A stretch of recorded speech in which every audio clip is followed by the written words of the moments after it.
Hmm. Hey everybody.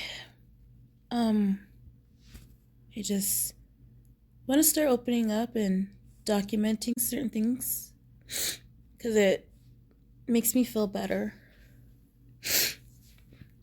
I've been um I've been experiencing my mental health a lot more lately, and fuck, it's been coming in waves, really hardcore, and it's really hard for me to adjust my mindset to just try to be normal.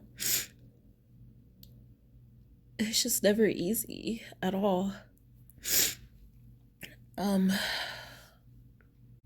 yeah, a lot of you do know a lot of my history from following me for years, and I think I've been doing okay, but I am kind of losing it a little bit. Whenever you raise your children, really don't forget that they're gonna be adults someday, and yeah, there's a lot of counseling and everything out there to help people out, but it's so unnecessary just to be intentionally awful. Because whenever there's a really good person, genuinely, it makes us super confused.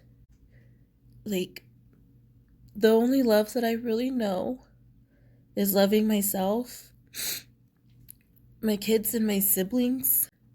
I have a lot of love for people in my life, but I'm brainwashed to not believe in love. That makes sense. Um, I, I just see I have been abused since I was a little girl. My mom still is most likely a very avid drinker and alcoholic.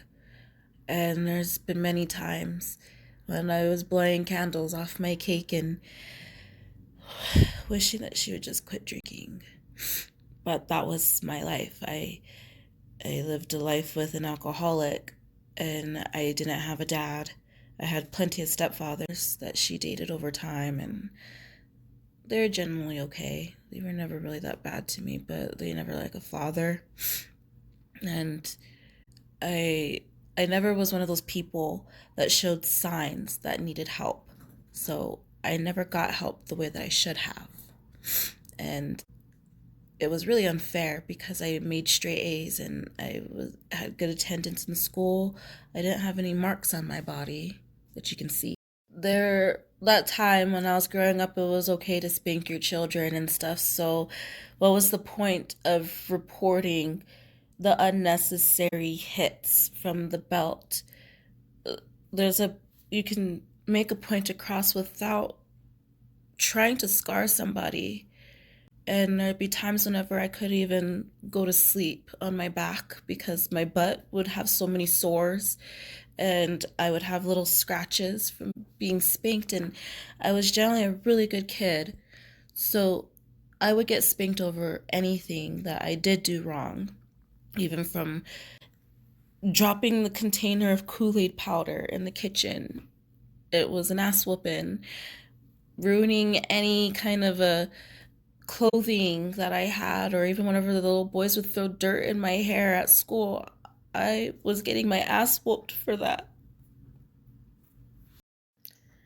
The rest of my family never really said anything, at least not in front of me to where I heard them try to defend me and be there. Nobody was there. As much as I just needed somebody to be there, I had nobody and I was just stuck with her. And going through this pandemic and having that isolation is making me relive a whole lot of things, a whole lot of scary things.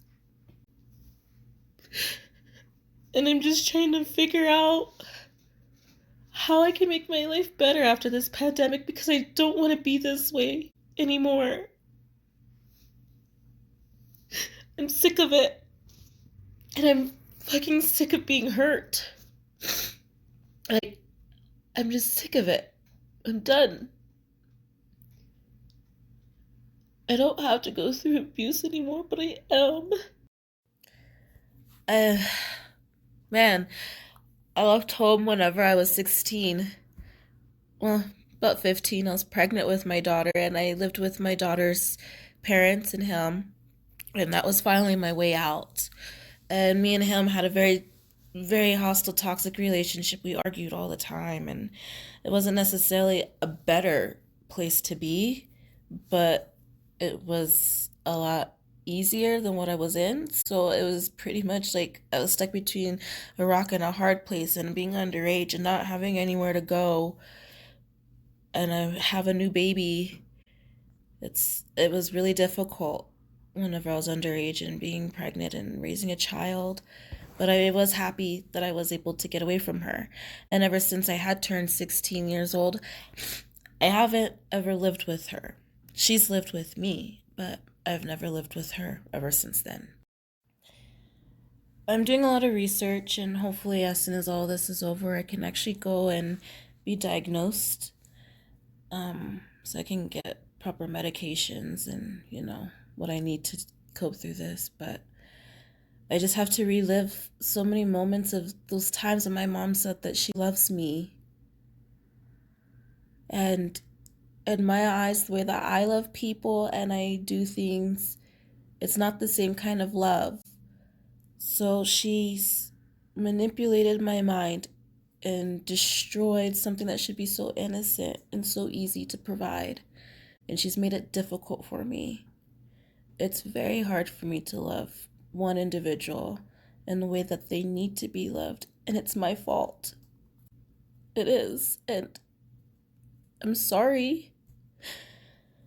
I just feel like you're gonna leave me like everybody else. I wanna start making these videos so I can keep track of my life a little bit, and this is helping me cope with my mental illness. And it's nice opening up too, and people can kind of firsthand understand my personality and where I come from and who I am, rather than just seeing a sexy girl, I guess, and Pornhub videos. And I'm a lot more than just that. And I do have dreams, and I have a plan, and I have a really big heart, and I just want to start my little documentary, and it's called My Mother Loves Me.